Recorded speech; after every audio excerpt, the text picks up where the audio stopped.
స్థాయి వరకు ఏ రకంగా బలపరుచుకుంటూ పోవాలి అనే కార్యక్రమం మీద అవగాహన పెంచుకుంటూ ఈరోజు ఇక్కడ ఏకమయ్యాం. ఒకటి ప్రధానంగా కూడా అందరం కూడా గుర్తుపెట్టుకోవాల్సింది ఏమిటి అనంటే, ఎప్పుడైనా కూడా ఒక పార్టీని చూసినప్పుడు ఆ పార్టీలో ఉన్న ప్రతి కార్యకర్త, రాష్ట్ర స్థాయి నుంచి చూసుకుంటే గ్రామీణ స్థాయి వరకు కూడా ప్రతి కార్యకర్త కూడా తమ నాయకుడు ఎలాంటి వాడు అని ఆ నాయకుడిని చూపించి, అదిగో అతనే మా నాయకుడు అని కాలర్ ఎగిరేసుకొని చెప్పే విధంగా ఆ నాయకుడు, ఆ పార్టీ ఉండగలిగితేనే ఏ రోజైనా కూడా ఆ పార్టీకి గౌరవం ఉంటుంది. ఆ పార్టీని నమ్ముకొని ఉన్న క్యాడర్ గ్రామ స్థాయిలో తిరిగినప్పుడు, ఇంటింటికి వెళ్ళినప్పుడు ఆ క్యాడర్కి కూడా ఆ గౌరవం లభిస్తుంది. ఒక పార్టీ అన్నది ఆ మాదిరిగా వ్యవహరించాలి, పార్టీ నాయకుడు అన్నది ఆ మాదిరిగా వ్యవహరించాలి.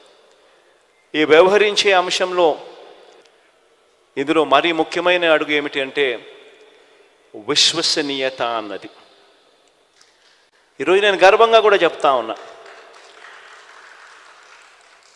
వైఎస్ఆర్ కాంగ్రెస్ పార్టీ ఒక్క పార్టీ మాత్రమే బహుశా దేశ రాజకీయాలలో ఏ గ్రామానికి వెళ్ళి, ఏ ఇంటికి వెళ్ళి అడిగినా కూడా విశ్వసనీయత ఉన్న పార్టీ ఒక్క వైఎస్ఆర్ కాంగ్రెస్ పార్టీయే అన్న మాట వినపడుతుంది. ఈ మాట చాలా చాలా చాలా ఒక రాజకీయ నాయకుడికి, ఒక రాజకీయ పార్టీకి చాలా చాలా అవసరమైన మాట ఇది. ఈరోజు నేను 2019కి ముందు 5 సంవత్సరాల గతంలో తెలుగుదేశం పార్టీ పాలన, చంద్రబాబు నాయుడు గారి పాలన చూశారు. 2014లో చంద్రబాబు నాయుడు గారు ఒక మేనిఫెస్టో తీసుకొచ్చాడు. ప్రతి సామాజిక వర్గానికి ఒక పేజ్ కేటాయిస్తూ తాను అధికారంలోకి వస్తే అది చేసేస్తాను, ఇది చేసేస్తాను అని చెప్తూ ప్రధానమైన ముఖ్యమైన వాగ్దానాలు కూడా చేశాడు. రైతన్నలకు రుణమాఫీ 87,612 కోట్ల రూపాయలని తెలిసినా కూడా, సాధ్యపడదు అని తెలిసినా కూడా 87,612 కోట్ల రూపాయల రుణమాఫీ నా మొట్టమొదటి సంతకంతోనే మాఫీ చేస్తాను అన్న మాట ఇవ్వడము, మేనిఫెస్టోలో పెట్టడము. అంతటితో ఆగలేదు. బ్యాంకుల్లో పెట్టిన బంగారం ఇంటికి రావాలి అని అంటే బాబు అన్నాడు. పొదుపు సంఘాల రుణాలు అప్పట్లో దాదాపుగా 15,000 కోట్ల రూపాయలు అప్పట్లో ఉన్న ఆ రుణాలన్నీ కూడా మాఫీ చేస్తానన్నాడు. అంతటితో కూడా ఆగలేదు. ఇంటింటికి ఒక ఉద్యోగం లేకపోతే ప్రతి ఇంటికి 2,000 రూపాయలు నిరుద్యోగ భృతి అన్నాడు. ఇవన్నీ చెప్పడమే కాకుండా, ఎన్నికల మేనిఫెస్టోలో ఇవన్నీ పెట్టడమే కాకుండా, గ్రామానికి ఇంటింటికి వెళ్ళి కార్యకర్తలను పంపి దీనికి పబ్లిసిటీ ఇప్పించాడు. టీవీలలో విపరీతమైన యాడ్లు వచ్చాయి. బ్యాంకుల్లో పెట్టిన బంగారం ఇంటికి రావాలి అని అంటే బాబే రావాలి అని అడ్వర్టైజ్మెంట్లు. నాకు ఇప్పటికి కూడా గుర్తుంది అడ్వర్టైజ్మెంట్లు. తాలిబొట్టును ఎవరో వచ్చి లాగుతూ ఉంటారు ఒక అక్క చెల్లెమ్మ మడిలో నుంచి, వెంటనే ఒక చెయ్యి వచ్చి ఇలా ఆపేస్తుంది.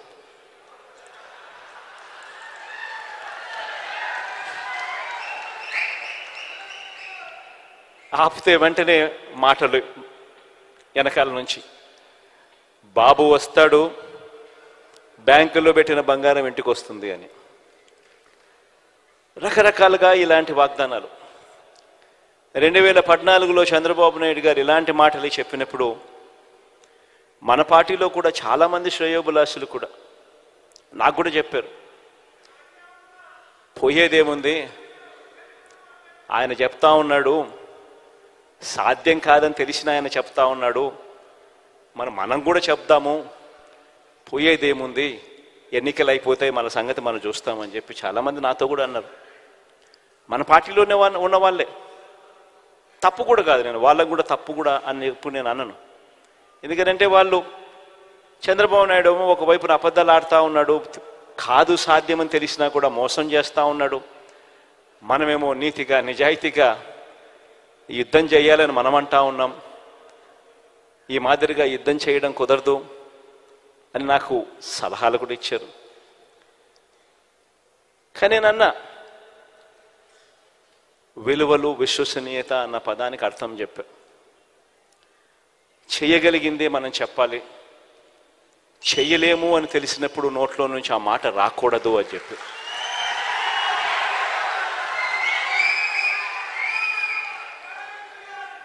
ఆ తర్వాత మనం చెప్పలేకపోయాం. చంద్రబాబు నాయుడుకు తోడు ఆయన దత్తపుత్రుడికి తోడు అప్పట్లో కేంద్రంలో కూడా మోడీ గారి గాలి కూడా వీస్తూ ఉన్నది. ఆయన కూడా వీళ్ళతో భాగస్వాముడైనాడు. అందరూ కలిసి ప్రజలను మొత్తానికైతే గొప్పగా మోసం చేసి అధికారంలోకి వచ్చారు. వచ్చిన తర్వాత మేనిఫెస్టో అన్నది కనపడకుండా చెత్తబుట్టలోకి వెళ్ళిపోయింది. మేనిఫెస్టో ఎక్కడ ఉంది అని కనీసం వెబ్సైట్లలో వెతికితే వెబ్సైట్లలో కూడా మేనిఫెస్టో కనిపించుకోకుండా చేశారు. ఎక్కడా కూడా ఎన్నికలప్పుడు మేము ఇది చెప్పాము, ఇలా చెప్పినాం కాబట్టి ఇది మేము చేస్తున్నాము అని చేయలేకపోగా క్యాడర్ కనీసం గ్రామాలలో ఇళ్లకు వెళ్ళి కూడా చెప్పుకోలేని పరిస్థితి. చివరికి ఏం జరిగింది? మోసం ఎప్పుడు నిలబడదు.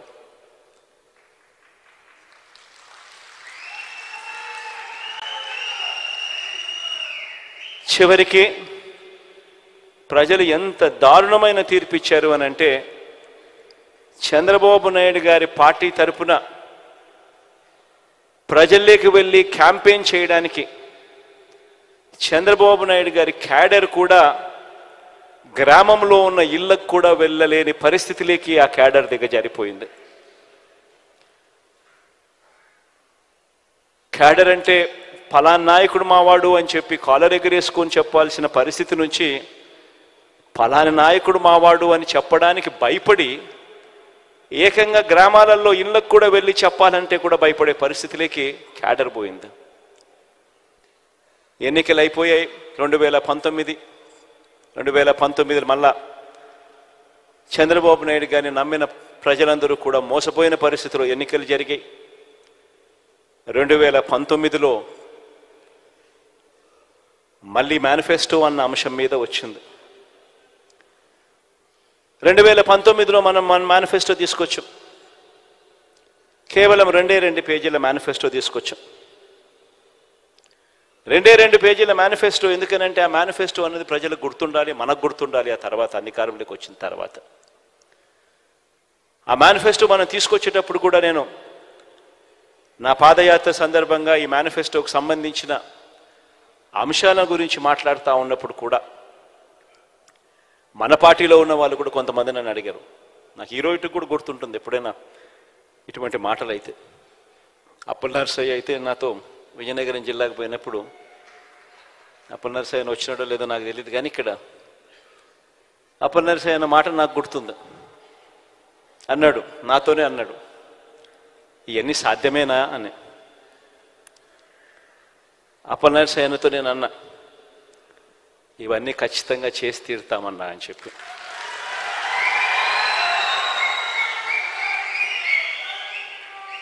అన్ని ఆలోచన చేసిన తర్వాతనే ఈ నిర్ణయాలకు తీసుకున్నాం.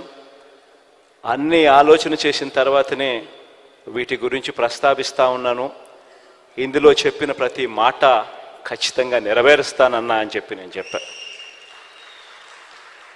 ఈరోజు 5 సంవత్సరాలు మన పాలన తర్వాత 2019లో బహుశా రాష్ట్ర చరిత్రలో ఎప్పుడు గతంలో చూడని విధంగా ఏకంగా 151 స్థానాలు 175 స్థానాలకు 151 స్థానాలతో అధికారంలోకి వచ్చాం. 25 స్థానాలకు 22 ఎంపీ స్థానాలు గెలుచుకుని అధికారంలోకి వచ్చాం. వచ్చిన తర్వాత 5 సంవత్సరాల మన పరిపాలనలో ఆ మేనిఫెస్టో అనేది ఏదైతే మనం చెప్పామో, ఆ 2 పేజీల మేనిఫెస్టో అని మనం ఏదైతే చెప్పామో, ఆ మేనిఫెస్టో అన్నది నిజంగానే ఒక బైబిల్గా, ఒక భగవద్గీతగా, ఒక ఖురాన్గా భావిస్తూనే చిత్తశుద్ధితో అడుగులు వేశాం. ఈరోజు 5 సంవత్సరాల తర్వాత గర్వంగా కూడా ప్రతి క్యాడర్లో ఉన్న ప్రతి ఒక్కరూ, రాష్ట్ర స్థాయి నుంచి గ్రామ స్థాయి దాకా కూడా ప్రతి ఒక్కరూ కూడా గర్వంగా వెళ్ళి ఎన్నికల ముందు అక్క ఇది చెప్పాం, చెప్పినవన్నీ కూడా చేశాం అని ఏకంగా 99% హామీలన్నీ నెరవేర్చి మేనిఫెస్టో తీసుకొని వెళ్ళి మళ్ళీ ప్రతి ఇంట్లో చూపించి మీరే టిక్కు పెట్టండి అని అడిగే నిబద్ధత, చిత్తశుద్ధి వైఎస్ఆర్ కాంగ్రెస్ పార్టీకి మాత్రమే ఉంది అని కూడా చెప్తా ఉన్నాను. ఈరోజు ఈ మాటలు నేను ఎందుకు చెప్తా ఉన్నానంటే, ఈరోజు రాష్ట్ర వ్యాప్తంగా 87% ఇళ్లకు, ప్రతి కాన్స్టిట్యున్సీలో ఏ కాన్స్టిట్యున్సీ తీసుకున్నా 87% పైచిలకు ఇళ్లకు, గృహాలకు ఈరోజు మన ప్రతి పథకము ప్రతి ఇంటికి కూడా మంచి చేయగలిగాం. కుప్పం రూరల్ నియోజకవర్గం కాబట్టి అక్కడైతే ఏకంగా 93.29% ఇళ్లకు మంచి జరిగిన పరిస్థితులు అక్కడ ఉన్నాయి. ఇప్పుడు నేను చెప్పే విషయం చాలా చాలా జాగ్రత్తగా వినండి. ఇప్పుడు నేను చెప్పే విషయం కుప్పంలో నేను ప్రస్తావన చేస్తూ అన్నా. కుప్పంలో 87,000 ఇల్లులు, 87,000 చిల్లర ఇల్లులు కుప్పంలో ఉంటే ఏకంగా 83,000 ఇళ్లకు దాదాపుగా మంచి జరిగింది. ఆ మాట ప్రస్తావిస్తూ రాష్ట్ర వ్యాప్తంగా మీ జగన్ బటన్ నొక్కడం, నేరుగా నా అక్క చెల్లెమ్మల ఖాతాల్లోకి ఎటువంటి లంచాలు, ఎటువంటి వివక్షకు ఆస్కారం లేకుండా, ఎటువంటి లంచాలు వివక్ష లేకుండా ఏకంగా 2,55,000 కోట్ల రూపాయలు నేరుగా నా అక్క చెల్లెమ్మల కుటుంబాల ఖాతాల్లోకి వేశాము అని చెబుతూ, ఈ 2,55,000 కోట్లకు సంబంధించి ఇందులో 1,400 కోట్ల రూపాయలు కేవలం ఈ కుప్పం నియోజకవర్గంలో ఈ 83,000 ఇళ్లకు ఈ 1,400 కోట్ల రూపాయలు ఇవ్వగలిగాము అని. 45,000 కుటుంబాలు గతంలో పెన్షన్ అరకొరగా 1,000 రూపాయలు అందుకుంటా ఉన్నవి, మీ జగన్ వచ్చిన తర్వాత దాన్ని 3,000 చేశాడు. పెన్షన్ గతంలో కేవలం 30,000 ఇళ్లకు మాత్రమే వస్తా ఉన్న పరిస్థితిని మార్చి 45,000 కుటుంబాలకు ఇవ్వడం మొదలుపెట్టింది మీ జగన్ వచ్చిన తర్వాతే అని. ఈ ఒక్క పెన్షన్ కార్యక్రమానికి ఈ 57 నెలల కాలంలో ఇచ్చింది ఒక్క కుప్పం నియోజకవర్గంలో మాత్రమే 507 కోట్ల రూపాయలు ఇచ్చాం. ఇదే మాదిరిగా చేయూత గురించి చెప్పా, ఇదే మాదిరిగా ఆసరా గురించి చెప్పా, ఇదే మాదిరిగా విద్యా దీవెన, వసతి దీవెన గురించి చెప్పా, ఇదే మాదిరిగా అమ్మఒడి గురించి చెప్పా. మొత్తంగా 83,000 కుటుంబాలకు ఏకంగా 1,400 కోట్ల రూపాయలు ఏకంగా ఈ 57 నెలల కాలంలో బటన్ నొక్కడం, నవరత్నాల ద్వారా నేరుగా నా అక్క చెల్లెమ్మల కుటుంబాల ఖాతాల్లోకి వెళ్ళిపోవడం. ఈ డబ్బుల్లో కూడా, ఈ 1400 కోట్లలో కూడా ఆ పేదలకు ఇచ్చిన ఇళ్ల పట్టాల గురించి ప్రస్తావన లేదు. ఎందుకంటే అది కూడా కలుపుకుంటే ఈ 1400 కోట్ల కంటే ఇంకా చాలా ఎక్కువ. ఎందుకు నేను ఈ మాటలు మాట్లాడుతూ ఉన్నానంటే, ఏ నాయకుడైనా కూడా అటువైపున 83,000 కుటుంబాలకు ఈ స్కీమ్లో ఇన్ని వేల కోట్లు, ఈ స్కీమ్లో ఇన్ని వేల కుటుంబాలకు ఇన్ని వందల కోట్లు, ఈ స్కీమ్లో ఇన్ని వేల కుటుంబాలకు ఇన్ని వందల కోట్లు, ఈ స్కీమ్లో ఇన్ని వేల కుటుంబాలకు ఇన్ని వందల కోట్లు ఇచ్చామని చెప్పి చెప్తా ఉన్నప్పుడు అటువైపున ప్రత్యర్థికి గుండెల్లో రైళ్లు పరిగెత్తడం ఖచ్చితంగా మానవ